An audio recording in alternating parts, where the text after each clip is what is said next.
So ngayon naman mga ka-agri, atin pong alamin kung magkano po ba yung ating ginastos, no, dito sa ating breeding pen. So itong breeding pen na ito ay 4 na kwarto, no?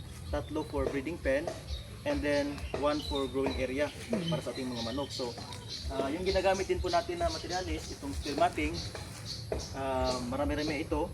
Meron tayong pinagawa din na yung PVC at saka itong GI sheet, mga nails, no? Umbrella nails and different sizes of nails, and then yung marine plywood at saka itong mga 2x2, 4x3, yung mga yung lumber na tinatawag. So all in all, including the labor, yung ginastos po natin dito mga ka-agri, medyo simple lang siya, pero lahat ng ito ay nag-account na ng 46,300, no? And then last week na-scam tayo ng 5,000 pesos ng nagpakilalang James Austria, but be careful of that account, no? Kasi talagang yung 5,000 ko ay nati-thank you. And all in all, that is 51,000. So all in all, 51,000 po yung ating ginastos dito sa ating breeding pen. So hindi pa kasama dyan mga ka-agri yung mga waterer. So kailangan pa nating bumili ng waterer. Suga.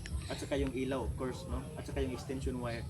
So siguro mga 55,000 ang cost po ng ating breeding pen. So tingnan natin kung yung return of investment din po, yan din po yung ating tignan. So primarily, this pen is intended for our heritage chicken, no? So yan, dito sa likod,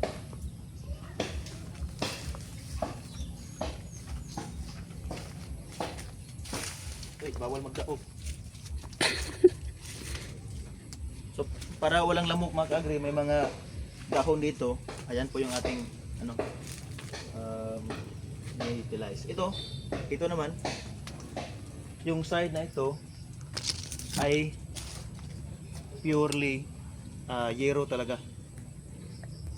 Okay, so yan po. Then siguro sa next activity natin, ipapakita natin yung ating mga gagawin, no, para talaga ay ma-sustain po natin yung ating production. So this is Madre de Agua. So kailangan po natin yung i-cut. So magpotting po tayo for our next activity, and para din po ay magkaroon tayo ng enough food or forages sa ating mga manok, dahil napaka inam na gamitin ito para sa ating mga manok mga ka-agri and Azolla in the near future. Thank you, at yan lamang po.